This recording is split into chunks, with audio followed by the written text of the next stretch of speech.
What's going on, everybody? It's your boy C-Zar, and we are talking about Ethereum today. Hit that like button, subscribe if you want to. Somebody requested this. I don't remember if it was Crypto Investor.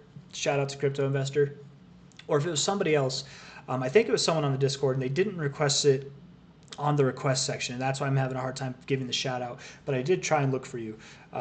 In response to this video, Bitcoin cycle dynamics, it was an hour long, hour and 11 minutes long. A lot of people seem to like that video. Thank you guys very much. I enjoyed making that video. I like making videos like this. It's boring maybe to the average person, but it's kind of fun for me, right? This going over stuff like this, you really have a better knowledge of what to expect from the markets, right? It's that video alone, well, maybe not alone, but that video that really convinced me that we wouldn't see more than 2 red days in a row until the end of this month, right? This whole month, guys, in case it's not clear, for Bitcoin, we won't see more than 2 red days in a row, okay?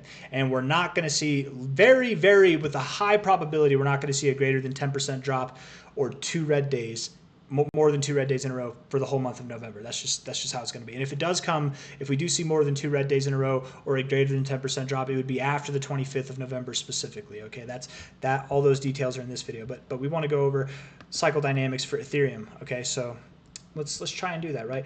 I don't know if I should compare it to Bitcoin or if I should compare it to itself. You know, like should I consider the halving? Or should I consider Bitcoin at all? I don't know. Maybe the dominance, I think, could be a factor in this, obviously. Let's do that. Let's compare the dominance real quick. BTC.D on there, and we'll do a new price scale, right? Percentages. We don't need to log it, right? I think it's probably better not logged for the percentages. So right here, Bitcoin really fell off a cliff, right? And we can see that at that point there, that's when I might have to shift this around for Ethereum. Let's see, can I move? You know what? I want to move one up and move one down. That's what I want to do. We're going to shrink it. We're going to shrink it. I'm going to move you up a little bit and shrink you some more. Move you down a little bit. Oh, dude, is Mike Tyson and Jake Paul are fighting right now. I just bet on it to go more than 5 rounds. That's all. Which I'm a little bit skeptical of because Tyson is 60 years old. But this has been a pretty big fight that they've been promoting for a while. I think they're going to give the people a long fight. Like, I don't think there's going to be a knockout. I personally, I don't think Paul's going to knock Tyson out. I don't think Tyson's going to knock Paul out. I think it's just going to be a long fight. But it'd be crazy. I don't know. Anyways, that's not the conversation we're here to have. Okay, dominance dropping. Ethereum rallied hard. This dominance dropping happened well after the halving, right? If we take Bitcoin's halving into consideration during this time, this was July 9th, okay, which would have been this week here. We didn't really see the dominance start to drop until like 32, 33, probably actually a little bit more than that, probably like 35, yeah, 34, 35 weeks later. Yeah, something like that, right? And that makes sense. I actually remember doing that. Yeah, so and when the dominance dropped, that's whenever we saw ETH really start to rip, and that's whenever it broke its all-time highs, okay? It's pre-halving highs, actually. That's whenever it broke those, okay? We go back to the next one. Bitcoin's halving was in May 2020, right? May 11th, 2020, this year, right here. And the dominance topped off here, and that's whenever it really started to drop. So it was like this month here, 33 weeks, 35 weeks, 33 weeks, some commonality there. We love to see it, right? And right there, that's where the dominance started to tank. Ethereum already kind of on a rise, and at that point already above its pre-halving highs. So a little bit of a different story this time, right? But at that point when the dominance dropped, that was when we saw Ethereum break its all-time high. Okay, and here Ethereum is now very close to its all-time high, but not broken it yet. Okay, the Bitcoin halving this time was in April. It was April 20th, so it would have been this week, right? Come on now, just one over. I didn't want to go 2 over. That week there. Okay, 15th. We are 30 weeks right now. We're in our 30th week. So we're pretty close. 33 weeks there, 35 weeks there, pretty close, right? So 30 weeks right now, we could see the dominance drop at any point in time, right? But I think looking at Ethereum and considering like where it is, from a kind of like a key perspective or a maybe not a key perspective, I don't know what word to use, a cycle perspective, I suppose. I'm going to delete this here, the dominance, because we kind of already got all of our information there, right? Actually, maybe I'll leave the white lines just so we can see, right?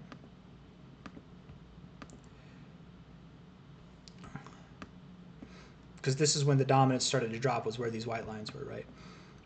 Whenever the dominance dropped, Ethereum was pretty far away from its pre-halving high, right, at that point.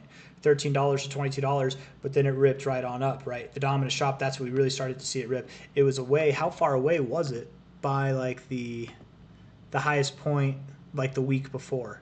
It was 32% away from it, okay.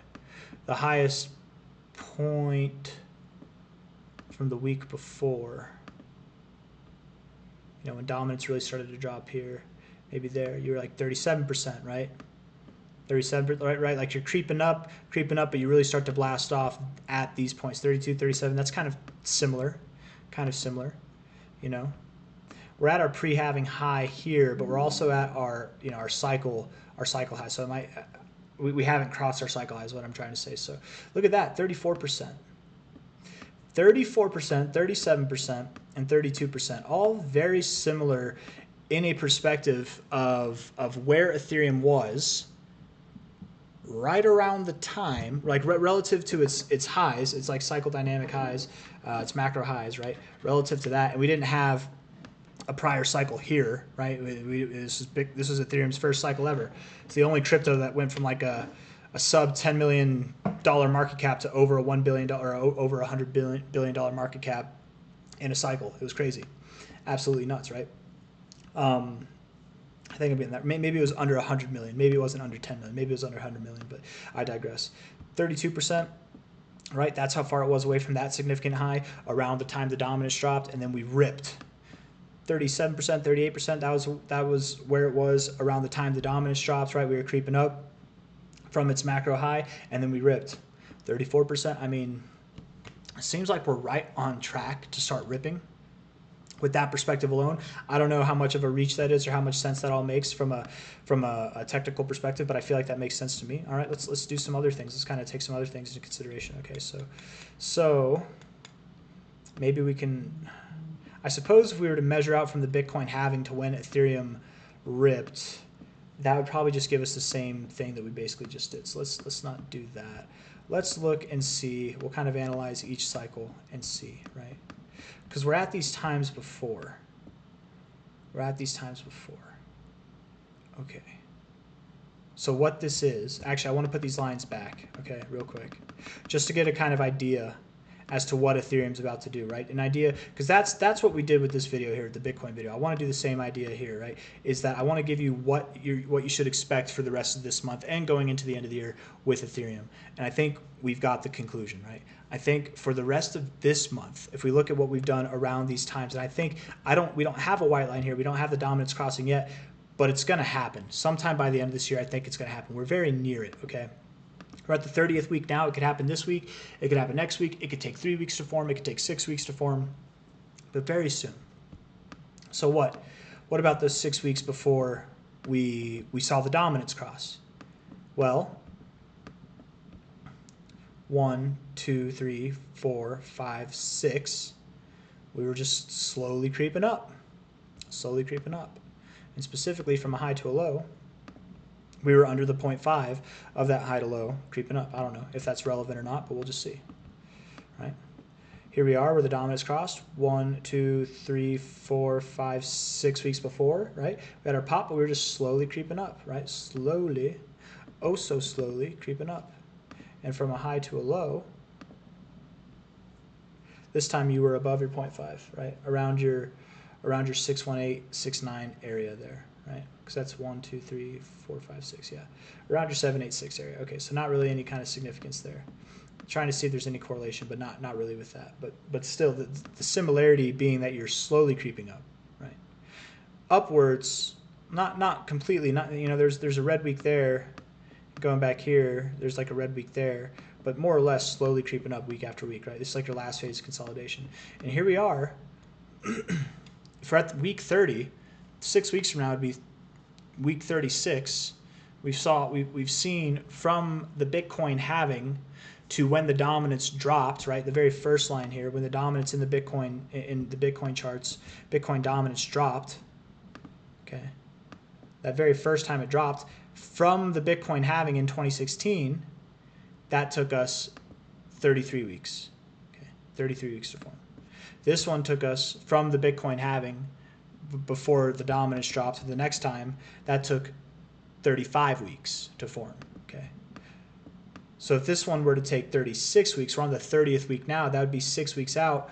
Essentially, we've got our pump here consolidating and creeping up for the next month and a half is kind of the name of the game. And I'm not saying it's going to be 36 weeks, right? It's not going to be 6 weeks from now. It could be.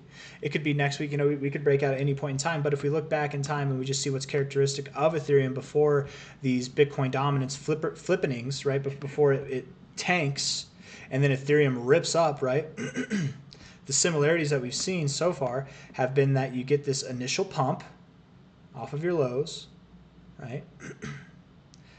You get that initial pump and then you crawl. You get that initial pump and then you crawl. You get that initial pump and then you crawl. Maybe. I don't know. You know? Could be.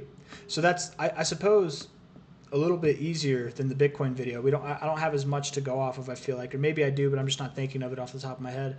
But what I would expect for Ethereum, essentially, probably through this month and going into December even, is that it's going to be boring. It's going to be boring. We're probably, by December, not even going to be above like 3,700. If we do, it'll be very short-lived, right? But essentially, if you're trading Ethereum, that might be great because boring times are really effective for trading, right? You see a slightly higher high, you sell. You get a slightly higher low, you buy. You know, you just do that for a couple weeks, and then whenever we're into next month, then maybe get set up for the big move that's about to come. I don't know. I would expect that we break out in December, but you know, just based off of this whole idea of trying to get the market dynamics down for Ethereum, you know. Maybe what we could do also is what I did in that last video and go over the RSI. Go over the RSI in these relative time frames. So let's see.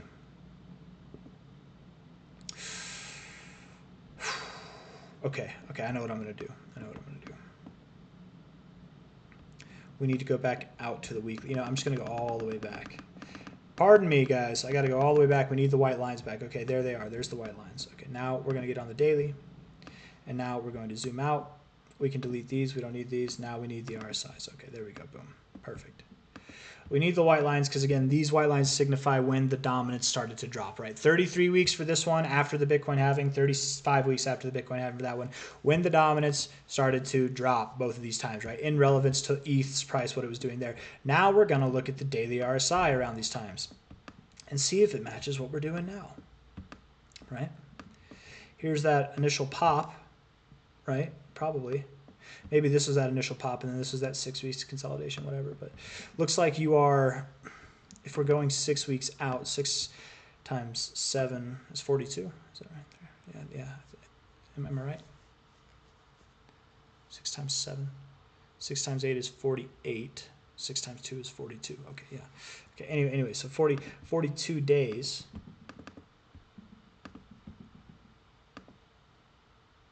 42 days would have been over here, because right, we're just assuming like we're probably somewhere around here, right? If we're thinking about where we are in relevance to the Bitcoin dominance going down and tanking and Ethereum ripping up, we're probably, in respects to timing, we're probably around here. Okay, so what the RSI was doing in this time, in this 6 weeks crawling up, is it was finding resistance on the overbought zone but finding support on the 50. Basically that whole time. And when we started getting into the overbought zone and finding support at the 60 instead of the 50, right? You can see that, right? It's different. It's different here, right? When you started doing different things, you weren't finding support down here, you weren't finding resistance up here, but when you started doing different things, that was that last moment, that last week before you really started to rip, right? Let's see if that continues. Let's see if that kind of idea continues for the next one. Maybe, maybe not. I don't know. Oh my goodness. We've cracked the code. Whoever requested this, good job. We cracked the code. Here it is. 42 days, right?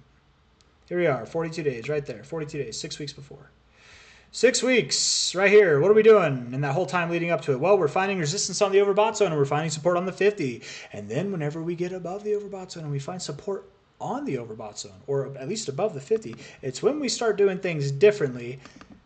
That seems to be the moment right before we break out and dominance drops. That's kind of nice. Ooh, dude, we could figure out the dominance based on Ethereum. Maybe not exactly to a T, but just around the area. And I think we're close, but I think we could see the dominance hike for another like month or so. Okay, okay. So with that in mind, and going back actually, a little bit back here, okay, a little bit back. You can see that we came out. I want to go further back. I want to see, because what we did was, I was trying to just go over the 6 weeks, but look at this actually. Going before that 6 week time frame, you got overbought, you were trending up, got overbought, broke that trend, moved sideways, and then you moved up. Got above your green line. Maybe that's worth noting. Did the same thing here, and you're doing the same thing now, actually, right? You were trending up, you broke that trend, you got overbought, and then you're range bound by the overbought zone of the 50. That's 6 weeks before, right? And you were well above the 123, so that has no relevance there. But you're doing the same thing now. Literally the exact same thing now, right? Can you see it? Trending upwards. You got overbought, but now you're out. I doubt that you break out of this trend like you did the other 2 times, but now I think you are range bound. Well, maybe not that range bound, but range bound. Until 3 to 6 weeks from now would be my guess. By the end of this month or the middle of next month. And it's when we start to do things differently. And it looks like we're finding support here, right? The day hasn't closed yet. We're not going to find support here. I think it's safe to assume now Ethereum's probably going to continue to go down, okay? Probably. Finding support at the 60. I don't know, actually, man. That's taking the seasonality into question or into account would make me want to just blindly believe it's going to go down. But if we didn't do any of that seasonality just now, or any of that, I don't know what to call it, any of that analysis from similar times to what we're experiencing now relative to the cycle, I would look at this and be like, this is actually kind of bullish, man. Like bouncing off of your 60, and we are, because we yesterday closed green. It's actually kind of bullish, low to high. Okay, Ethereum's going lower. That's it. Okay. Makes sense. Okay, so we're going to stick with it. We're going to keep it simple, right? So now Ethereum will probably go down. It'll find support on its 50, maybe just above it, just below it, right at it, whatever. Then it'll come up to its overbought zone, find resistance, and then down to its oversold zone, and then up here, and then maybe it finds support, and then we do something like that, and then boom, we rip. And that's all she wrote, baby. And I made this out in January. Maybe it takes that long, but likely I think we'd see this sometime in like the halfway point, end of December. Actually, so it happened a little bit faster. But essentially, if you're looking to trade Ethereum, not financial advice, I'm not a financial advisor, and I will not be making my plays based off of this, but if we were to base it off of the last 2 cycles, if you short until we're here, and then you long until we're here, and then you short until we're here, and then you long until we're here, you're probably going to do decent over the next month, probably. I might just have to, we'll see. I'm probably not going to do any short-term trades. I've got all my money locked up in long-term stuff anyways, so. But I can scrap some things together. I don't know. But if anybody does that, if anybody, Mr. Hat, if you're watching this, you should try that strategy. I don't know. If anybody's watching this, they want to try that strategy, I hope you make a lot of money. I hope I don't send you to the dark depths of despair. But I will say, looking at the fibs, again, I was a little bit convinced that you could find support here bouncing off the 60, right? You found resistance here. On an RSI perspective, it kind of makes sense. You found support off the 60 before, and then you went down, just for reference sake, right? Like literally right there, boom, and then down. But you reached for the 382, you didn't quite hit it. What you've done now is you've pulled back to your 236, and it looks to be like you're finding resistance here. The 4-hour RSI actually looks pretty bad. It looks like you want to go lower, right? You are at a point, if we look at it, if we zoom out, it kind of would make sense actually to find support here on the 4-hour RSI. Oh, you can see what I'm going for, right? I didn't draw a perfect line, but you can see that, right? But I don't think we will. I think relatively speaking, we're in a downtrend, and I don't think it's going to stop until we hit the oversold zone, just like it did here, just like it did here. That's my thoughts. So that would mean we keep moving down. If we keep moving down, we look at this on a daily perspective, we look at the price action, that would mean that likely you're going to hit your 382. Most of the time that you reject your 236 and then you see your 382, most of the time you do go a little bit through it, okay? And whenever you go through it, that's probably going to be the point in time where you're at your 50 on your daily RSI. So I would bet that you probably find support on Ethereum around 2,900 to 3,000, probably just below 3,000, probably just above 2,900. You could see some kind of crazy wick all the way down here. That's possible too, right? But again, this RSI, guys, when you're watching this, you're trying to make the plays. If the day is still open and the RSI is all the way down here, and there's a crazy wick on Ethereum, and there's like 6 hours left in the day could move back up, and the RSI, even though it reached down here at some point in the day, it might close above the 50. Does that make sense? If that doesn't make sense, you probably don't understand how the RSI works. It's a very simple concept, but I don't know how to better explain it. I'm not trying to be like, I know what it is and you don't. I don't know how to explain it, right? Like I thought I just explained it in a fair way, and if that didn't make sense, then I don't know how to explain it, right? That try to make sense of it yourself somewhere else, and then come back and watch this if that helps. But what am I trying to say here? Yes, a move down to 2,900 to $3,000, and then probably up from there, right? And what we probably do with that, again, is this whole thing in mind that we're probably going to be creeping our way up, right? Week after week, it'll be green. But we're going to be creeping our way up until like this point, and then boom, rip a dip time. And when I say rip, I mean we're not stopping until we are well above our current all-time highs. So Ethereum, by the end of the year, expecting new all-time highs. Crazy as that sounds, I might be the only person. I'm probably not the only person calling for that at this point. A lot of people are bullish on Ethereum. I don't know where you're going to be by the end of the year, maybe, but I think you could be around 5K. If not, certainly above 4K by the end of the year is what I think. But you're on your path. On your way, in fact. I think by the end of January, $7,751. Crazy. And if you're not there, sometimes, and it's less common, but sometimes you do find resistance in the black zone between the 1272 and the 100 level. Sometimes you find resistance in the zone itself, and that happens, and then you like kind of consolidate here or at the 886, whatever, and then you move up. That could happen. But if it's not 7,750, it's not 7,750, then at least I would think 6,100. By the end of this move. Not by the end of the year, but by the end of this move, where I think this move's going, right? Probably sometime by the end of January, right? That's what I think's in store for Ethereum.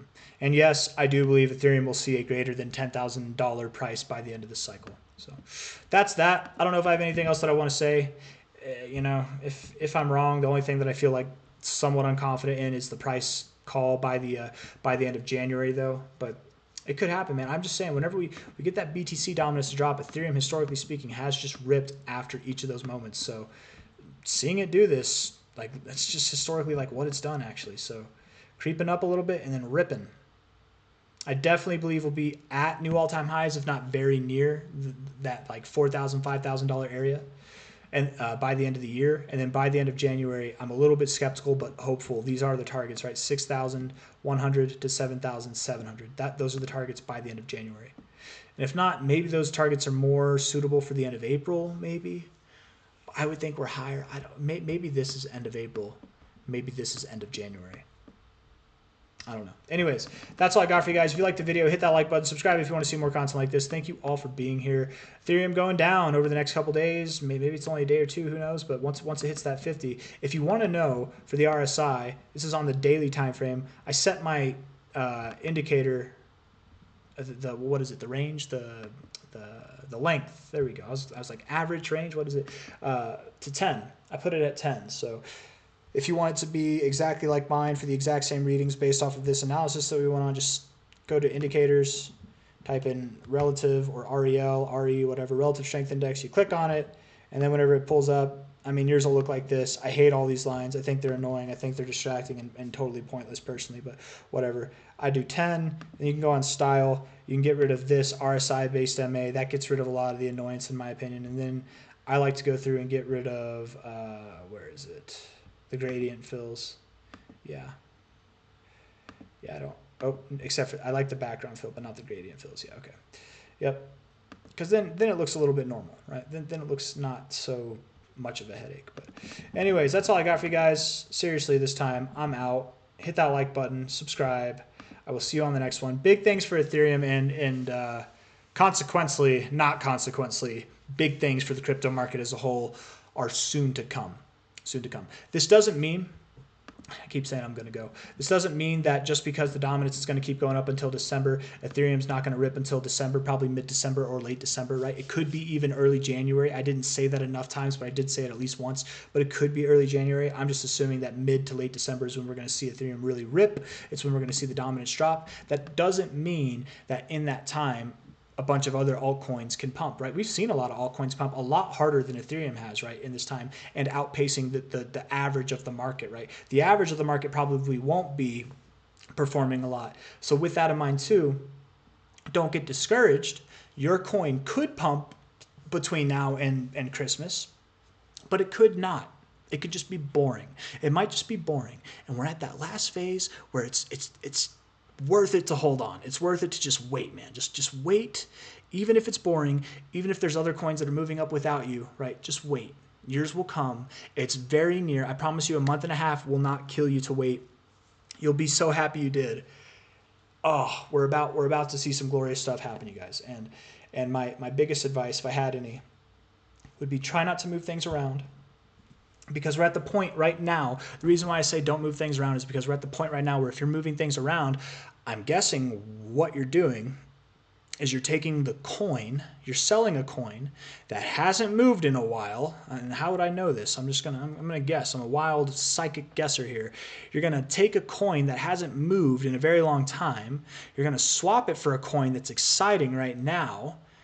And that's what you want to do. You're not trying, when you're trying to swap coins, I'm assuming you're not trying to swap a boring coin for another boring coin. If you are, okay, that might be a more educated, less emotional, personal decision, and I can respect that. That kind of swap is okay. It might not be. It might bite you in the ass later. You never know, but that at least is okay. If you are watching coins go up without you and you're feeling like you're in the wrong coin, so what you think to do is to sell your boring coin for the exciting coin, you're making the wrong decision. Because what you're doing effectively is you're selling your coin that looks like this. It's going to do this in time. And instead of waiting for it to do that, you're buying the coin that does this. And oftentimes you will buy it like right at the top or right along the way, right? And then it stops doing exciting things. And then maybe it moves up, but then it's not as vigorous as it was before. And then the coin that you sold that was being boring, while this coin that you just bought is figuring itself out, consolidating after the exciting move that got your attention in the first place. After that happened, now your boring coin, now it's time for it to pump. And now you're in this coin that's being boring while the coin you just sold is being boring. So essentially, if you're looking to swap, now is not the time, because I guarantee any person who's asking or thinking or wondering if it's a good time to move X coin into B coin, whatever you want to put it into, the answer is probably no. Because the reason is probably because X coin is being boring, B coin is being exciting, whatever. You know, I'm just using letters right here, right? They're not pertaining to any cryptos, but don't do it. Don't swap. You want to swap a boring coin for a boring coin or an exciting coin for an exciting coin? You probably shouldn't swap an exciting coin for an exciting coin, because you would probably just swap the less exciting for the more exciting. Swapping a boring coin for a boring coin is okay. Like I swapped some XCN for pajamas before pajamas pumped up. I swapped some XCN down here for pajamas. Just a little bit, not a lot. I'm still holding a lot of XCN, guys. But just a little bit, personal reasons. I don't want to really get into it, but let's just say I'm holding it for a friend. Okay, so it's not just my money, essentially, if that makes any sense. But I wanted to put it in something that was a little bit more risky, give them a taste of crypto, and then also give them a taste of the gains that were to come. I thought that this thing would move up in a short amount of time, and I'm vindicated, right? Pajamas has moved up. XCN is still boring as ever, right? But I still have a lot of XCN, and I certainly would not trade my XCN that I have left for the pajamas that it is right now. I certainly wouldn't. So just that in kind of as an explanation or as an example. I traded my XCN back here while it was boring for pajamas while it was boring. I think that's okay. But if you're trying to trade your boring coin for the now exciting coin, that's not okay. Don't do that. All right, I've said that enough. It's a great time to buy. It's a great time to get into the markets, whatever crypto you're in. I don't care if it is expected to go down over the coming days. I don't care if it's up 150% this week. I don't care, right? Maybe some random shit coin that's not even in the top 1,000, right? Okay, or top 500 probably. Okay, maybe don't buy something that's on a pump, but anything in the top 100, top 200 that's been seeing any kind of green growth over the past week, over the past month, green light to buy. Green light to buy. Absolutely. Absolutely. It's a great time to buy. If you can handle, and anytime you buy right now, you need to have a conversation with yourself that you could see some downside. Okay. You could see 20% moves to the downside, more than that. You could. Okay. But it's okay. Because we're at the time where it's actually riskier to not be in than it is to get in something that could pull back that much. Because as much as a 20% pullback sucks, as much as a 30% pullback sucks, we're going to pump way, way, way harder than that. Okay. So, and you can always buy more if it drops down, but you can't buy more at lower prices when it pumps, right? You're only buying more at higher prices. You're experiencing less pump and you're getting less of the token itself, right? So I don't know, just advocating for the buy always. You'll see it in every video, hopefully, if I'm on it. So, all right, guys, take care. Bye-bye. For real.